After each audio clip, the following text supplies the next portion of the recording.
За първи път ще документирам такова нещо.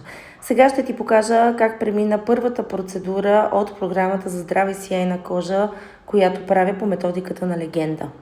Това е клиентка, която се оплаква, че от една година изведнъж кожата е станала проблемна. Първо е започнала проблематиката по челото, след което е плъзнала по брадичката. Като цяло се оплаква от пъпки, комедони, такива с бял връх, които изтисква.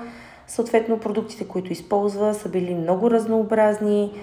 Има продукти, които са от българска до корейска козметика, локални неща, които е слагала върху пъпките, чоплела е, имала е навика да пипа постоянно лицето си, много различни видове измивни гелове и продукти. Сега започва нейната първа процедура от програмата Сияйна кожа. Колко продължи? Не повече от 2-3 минутки, не знам. Добре, повече беше. Браво. Добре си го усетила. 2-3 минутки ми се сториха. Добре, и сега как си? Сега съм топ. Добре, не те боли нищо. Не ме боли, не ме щипе, всичко ми е наред. Добре, вече си дезинфекцирана и започваме с маските. Които маски сега са много важни. В каква последователност ти ги слагаме и в какъв интервал, защото те ще започнат да работят така, че да се намалява възпалителния процес и да започва самия канал отвътре да се заглажда.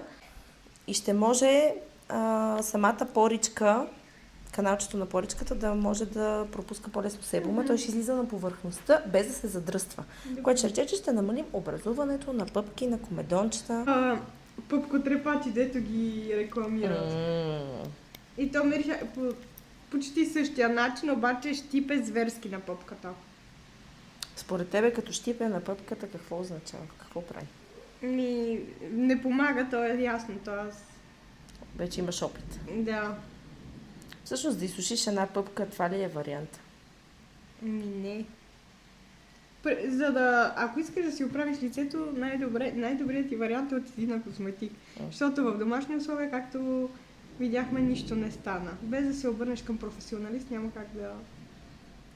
Ти какви грешки осъзна, че си правил след нашата диагностика и професионалния анализ? Разбърканата грижа за лице, нямах никаква последователност. Каквото ми падне, просто да действа исках. Каквото се седиш съм ползвала. Вече като си имам последователност и определени продукти. Които са обаче специално за твоята кожа. Абсолютно. За сегашното състояние. Да. Добре, как ти се стори като започна да ги ползваш? Какво видя като разлика? Не усещах дърпане след измиващия гел, каквото усещах при всяко друго измиване с друг гел. Усещах си кожата по-мека, по-гладка я усещах, дори ако щеш. По-мека я усещах със сигурност след крема.